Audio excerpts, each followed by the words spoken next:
The look on my twin sister's face was something I'll never forget. She was standing in what she thought was the CEO's office, the interim CEO she'd been reporting to for 3 months. He was reading from a script I'd written, explaining that she was being terminated for creating a toxic work environment and chronic mismanagement of her team. Her face cycled through confusion, then indignation, then panic. What she didn't know, what no one in that room knew except me, was that I was the actual owner of the company.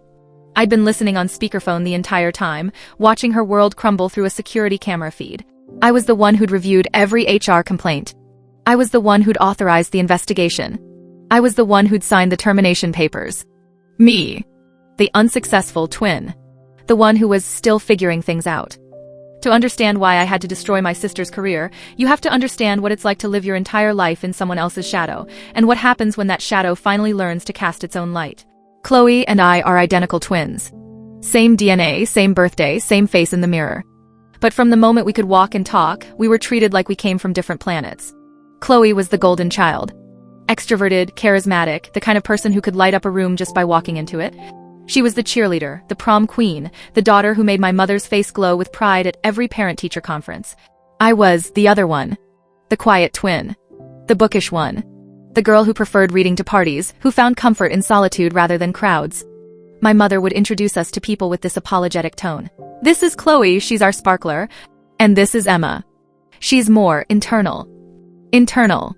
That was the word. Code for not as good. I remember sophomore year of high school. Report cards came home. I had straight A's, I'd worked for them, spent countless hours studying, sacrificing social events to maintain my GPA. Chloe had a C average with a D in calculus. My mother looked at my report card, gave me a tight smile, and said, "Well done, dear." Then she turned to Chloe, whose grades were literally failing, and sighed dramatically. "Don't worry, sweetheart. You have other talents. At least one of my daughters is popular. At least one of my daughters is popular." As if my academic achievements meant nothing compared to being liked at parties. That was the pattern. Always. Chloe would do the bare minimum and get praised for her personality and presence. I would excel and get a pat on the head before the conversation moved on to something Chloe had done. After college, the pattern continued. I started a digital consulting business from my apartment, helping companies with their online presence, strategy, data analytics. It was small at first, but it was mine and I was good at it. Chloe got hired at Vantage Marketing, a mid-sized firm with a flashy reputation. She was good at office politics, at schmoozing clients, at making herself indispensable to the right people. She climbed quickly, associate to manager to senior manager. Every family gathering became a showcase for Chloe's latest promotion, her latest client win, her latest corner office upgrade. When anyone asked about my business, my mother would wave her hand dismissively. "Emma's still working on her little internet thing. It's very modern." Chloe is so successful at a real company, though. A vice president track at 30. Can you imagine? A real company. As if my business, which was generating 6 figures in revenue at that point, was somehow less legitimate because I ran it from home. But I kept going. I kept building. I told myself it didn't matter what they thought. Except it did matter. Because no matter how successful I became, I was still the afterthought. The quiet one. The one who was figuring things out. And Chloe? She never missed an opportunity to remind me of my place. The breaking point came on Thanksgiving. 3 years ago. I just landed the biggest client of my career, a Fortune 500 company that wanted me to overhaul their entire digital infrastructure. The contract was worth $3 million. $3 million. It would triple my business's annual revenue in a single deal.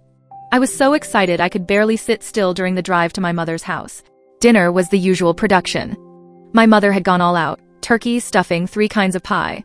The whole family was there, aunts, uncles, cousins, grandparents. We went around the table sharing what we were grateful for. When it got to me, I took a breath. "I'm grateful for my business," I said, trying to sound casual but unable to hide my pride. "I just signed a contract with a Fortune 500 company. It's the biggest deal I've ever landed, and it's going to." "That's wonderful, dear," my mother interrupted, not even looking at me. She was already turning to Chloe, her face lighting up. "Chloe, didn't you say you had news? About Vantage?" Chloe smiled. That perfect, camera-ready smile she'd been practicing since we were kids. "Oh, Mom, it's not that big a deal," she said with false modesty. "I was just promoted to Vice President of European Accounts. Youngest VP in the company's history. 6-figure salary, company car, all expenses paid, trips to Paris and London for client meetings." The table erupted. Champagne appeared from nowhere. My father started taking pictures. My grandmother actually teared up. My granddaughter, the vice president. I sat there, my news dying in my throat, my $3 million contract invisible. No one asked me to finish my sentence. No one said, "Wait, what was Emma saying?" No one cared. But that wasn't even the worst part. Chloe looked directly at me across the table. She raised her champagne glass, that perfect smile never wavering, and said, "You know what I'm learning, Mom? Success in the real world is about having actual presence. Real leadership. Not just hiding behind a laptop in your pajamas." She paused, making sure everyone was listening. Some people just aren't built for the pressure of a real corporate ladder. And that's okay. We can't all be high achievers. My mother laughed. Actually laughed. "You've always been so savvy, Chloe. So impressive." No one defended me. No one said, "That's cruel, Chloe." No one pointed out that I'd just landed a multi-million-dollar contract while sitting at that very table. I was invisible. I drove home that night with my hands clenched so tight on the steering wheel my knuckles were white. And something inside me crystallized. I didn't cry. I didn't scream. I sat at my desk and I looked at my business plan, my client list, my growth projections. And I made a decision. I would never beg for their approval again. I would never try to make them see me. I would become so successful, so powerful, so undeniable that their opinions would become meaningless background noise. And if the opportunity ever arose to show Chloe exactly what hiding behind a laptop could build, I would take it. Over the next 3 years, I became a machine. I reinvested every dollar. I hired strategically, the best analysts, the best developers, the best strategists. I used my internal nature, the one they'd mocked, to think 10 steps ahead of my competitors. My consulting firm became one of the top digital strategy companies in the region. Fortune 500 clients. Global reach. 27 employees. 15 million in annual revenue. And then I sold it. The acquisition was structured through my lawyers, completely confidential. The number was $87 million. I was 33 years old and I was a multimillionaire many times over. I didn't tell my family. What would be the point?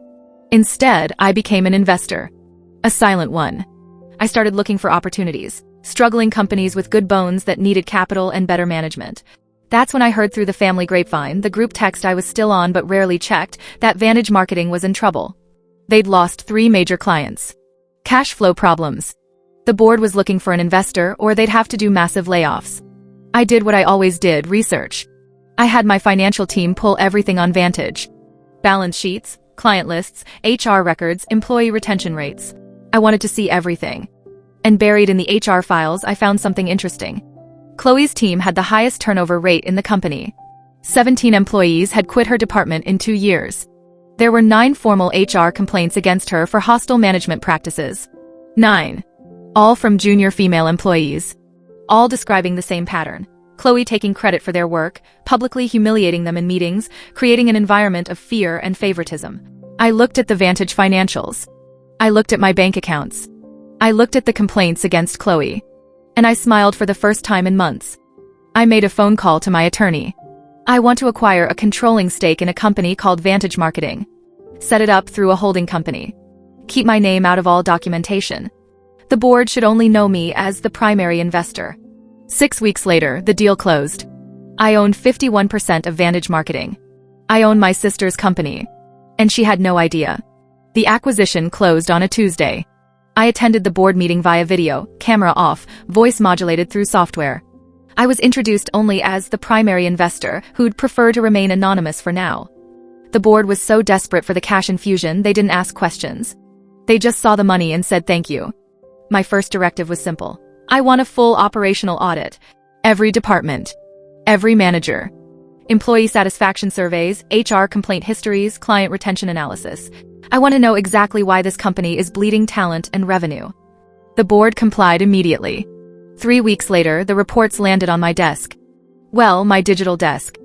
I read them alone in my home office with a glass of wine and a growing sense of vindication. The financial problems were fixable. Poor strategic decisions by the previous ownership, some bad client bets, nothing terminal. But the HR report on Chloe's department. That was a goldmine. 17 employees had left her team in 24 months. The company average was 3 departures per department in that same time frame. 9 formal complaints filed with HR 9. All describing the same behaviors. Public humiliation of junior staff in meetings. taking credit for other people's work and ideas, playing favorites with attractive male employees while freezing out women, verbal abuse disguised as tough love coaching, creating a culture where people were afraid to speak up. The complaints had been filed, documented, and then nothing. No disciplinary action. No coaching. Nothing. Because Chloe brought in clients. And revenue covered a multitude of sins. But one email made my blood run cold. It was from Chloe to another senior manager, discussing a junior employee named Sarah who'd pitched a brilliant social media campaign idea in a team meeting. Chloe's email read, "Can you believe she had the audacity to pitch that in front of the client? She has no real experience, just some little blog she ran in college. Some people just aren't built for real strategy work. They should stay in their lane." The exact words. The exact dismissive tone. The same knife she'd used on me, now being used on a 24-year-old trying to build her career. I printed that email. I put it in a folder on my desk labeled Evidence. And I scheduled 2 meetings.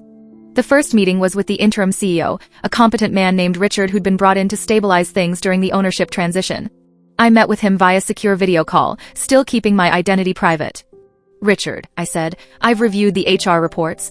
We have a serious liability problem with one of our VPs. I'm going to need you to handle a termination." He looked uncomfortable. "Which VP?" "Chloe Martinez. VP of European Accounts." He blinked. "She's one of our top revenue generators.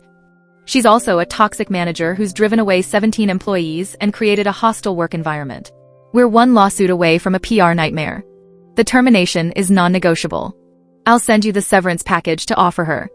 Be professional, be firm, and make it clear this is based on documented behavioral issues, not performance." He nodded slowly. "When?" "Friday. I want it done before the weekend." The second meeting I scheduled was the all-hands company call. Mandatory attendance. Every employee, every contractor. I sent out the invitation myself through the board's executive assistant. Subject line, "Important company update, required attendance." I didn't tell Richard I'd be revealing myself on that call. I wanted Chloe's termination to happen first. I wanted her to feel the rejection, the humiliation, the powerlessness. And then I wanted her to know who'd orchestrated it. Friday morning. 10 a.m. Eastern Time. I was sitting in my home office, wearing a tailored navy blazer, hair and makeup perfect. I had 3 monitors set up. One showing the security camera feed from the conference room where Richard was meeting with Chloe, one showing my video feed for the upcoming all-hands call, and one with the HR documentation pulled up. I watched through the security camera as Chloe walked into the conference room, confused. "Richard? What's this about?" "I have a client call in 20 minutes. Richard gestured to a chair. "Please sit down. This won't take long." I turned up the audio feed. I wanted to hear every word. "Chloe, I'm going to be direct," Richard said. "Effective immediately, your employment with Vantage Marketing is terminated." Chloe's face went blank. "What?" "We've conducted an internal review of all departments. Your management practices have been found to be inconsistent with company values. There have been multiple HR complaints about hostile work environment issues in your department. The decision has been made by ownership to part ways." "This is insane." Chloe's voice rose. "I bring in millions in revenue. Who's complaining? Is it Sarah? That little?" "I'm not at liberty to discuss specific complaints," Richard interrupted, professional and firm. "Your severance package is generous, 6 months salary, COBRA coverage for a year, and a neutral reference letter. But your access to company systems will be revoked as of this meeting, and security will escort you to collect your personal belongings." Chloe's face cycled through disbelief, rage, and finally panic. "You can't do this. I want to speak to the owner. The investor. Whoever bought this place. I have rights." Richard's face was carefully neutral. The owner was very clear about this decision. "It's final." I watched Chloe stand up, shaking, tears of rage starting to form. Security entered the room. And I felt nothing. No satisfaction yet. Just cold certainty. This was business. This was accountability. The real moment would come in 4 hours. 2 p.m. The all-hands video call. 312 employees logged in. I checked the participant list. Chloe's name wasn't on it. She'd been locked out of all systems. But I knew she'd hear about this. Everyone would tell her. The interim CEO opened the meeting. "Thank you all for joining. I know there's been uncertainty since the acquisition. I'm here to tell you that uncertainty is ending. We have a new vision, new leadership, and new standards." He paused. "I'd like to introduce you to the majority stakeholder and new owner of Vantage Marketing. My camera turned on. I looked directly into the lens, composed and professional. Good morning. My name is Emma Martinez. I watched the chat explode. People typing frantically. Question marks. Confusion. Some of you may recognize my name from the industry. Some of you may not. What matters is this: I acquired Vantage because I believe in its potential. But potential means nothing without the right culture. I pulled up the anonymized HR report data on screen share. Over the past 3 years, this company has lost 42 talented employees due to toxic management practices. That ends today. I've reviewed every HR complaint filed in the last 3 years. What I found was unacceptable. Managers who bully. Managers who steal credit. Managers who create environments where people are afraid to innovate because they'll be humiliated for trying. I paused, letting it sink in. This company will no longer tolerate that behavior. Not from anyone. Not at any level. I don't care how much revenue you bring in, if you create a toxic environment, you will be held accountable. Someone in the chat typed, "Is this about Chloe Martinez?" I didn't acknowledge the comment directly, but I didn't need to. As of this morning, we have parted ways with managers whose behavior violated our values. This is not personal. This is business. And it's based entirely on documented patterns of conduct. I looked directly into the camera. For those of you who've been afraid to speak up, who've endured mistreatment, who've watched bullies get promoted while you've been pushed down, that era is over. This is your company now. You will be heard. You will be valued. And you will be protected. And for anyone wondering, yes, I'm the same Emma Martinez who founded and sold Vertex Digital Strategy for $87 million 3 years ago. I know what I'm doing. And I don't accept anything less than excellence with integrity. The chat went silent. I smiled, not cruelly, just confidently. Now, let's get to work. We have a company to rebuild. The call ended. I closed my laptop and sat in the silence of my office. My phone started ringing within minutes. First, a text from a former Vantage employee I didn't know. "Thank you. You have no idea what this means." Then another. "I quit because of her. I'm so glad someone finally held her accountable." And then my mother. I let it ring 4 times before answering. "Emma? Emma. What did you do?" I took a sip of water, perfectly calm. "Hello, Mother. I assume you've spoken to Chloe." She just called me sobbing. "You got her fired? From her own company? How could you?" "It wasn't her company, Mom. It was a company she worked for. And I didn't fire her out of spite. I fired her because she created a hostile work environment that drove away talented employees and exposed the company to legal liability. It's all documented. 9 HR complaints. 17 employee departures in 2 years. She made a few mistakes, everyone does. You've always been jealous." "Jealous?" I interrupted, my voice still calm but with an edge now. "Mom, I own the company. I bought it with money from my little internet thing that you dismissed for a decade. I sold that business for $87 million. $87 million. Chloe's salary was $130,000. I'm not jealous. I've never been jealous. I've just been done. You spent my entire life telling me I wasn't enough. That I wasn't impressive. That Chloe was the successful one while I was figuring things out. Well, I figured it out, Mom. And it turns out the quiet one was the one building something that actually mattered." Silence on the other end of the line. "Chloe didn't get fired because of our family dynamic," I continued.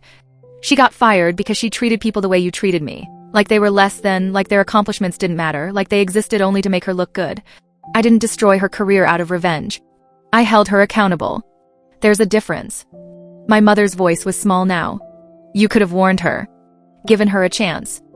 "She had 9 chances," I said. 9 HR complaints. 9 opportunities to change her behavior. She didn't. That's on her, not me." I paused. "I have to go, Mom. I have a company to run." I hung up. And I blocked the number. The aftermath was messy, as I'd expected. Some family members sided with Chloe, painting me as vindictive and cruel. Others quietly reached out to congratulate me, admitting they'd always known I was capable of more than anyone gave me credit for.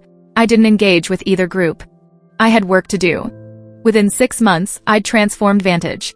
I promoted based on merit and kindness. I implemented transparent review processes. I built a culture where quiet employees, the thinkers, the strategists, the introverts, were valued as much as the charismatic extroverts. Employee retention skyrocketed. Revenue followed. Within a year, we doubled our client base and made several best places to work lists. I also started therapy. Real, intensive therapy to unpack 33 years of being told I wasn't enough. It took time, but I learned something crucial. I didn't buy Chloe's company and fire her to prove I was better than her. I did it because I'd finally learned that I didn't need to prove anything to anyone. Not to her, not to my mother, not to anyone. The little girl who was always the other one had become the woman who defined her own worth.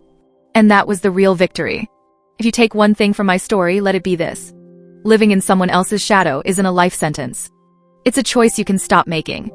Your family's narrative about you, that you're not as good, not as successful, not as worthy, that's their story. It doesn't have to be yours. The quiet one isn't less than. The introvert isn't broken. The person who builds slowly and carefully isn't inferior to the person who shines loudly. Sometimes, the quietest person in the room is the one building an empire behind the scenes. My revenge wasn't about humiliating Chloe. It was about finally refusing to shrink myself to fit their limited vision of who I was supposed to be. It was about looking at the people who'd dismissed me my entire life and calmly, quietly, showing them exactly how wrong they were. Not by arguing. Not by begging for recognition.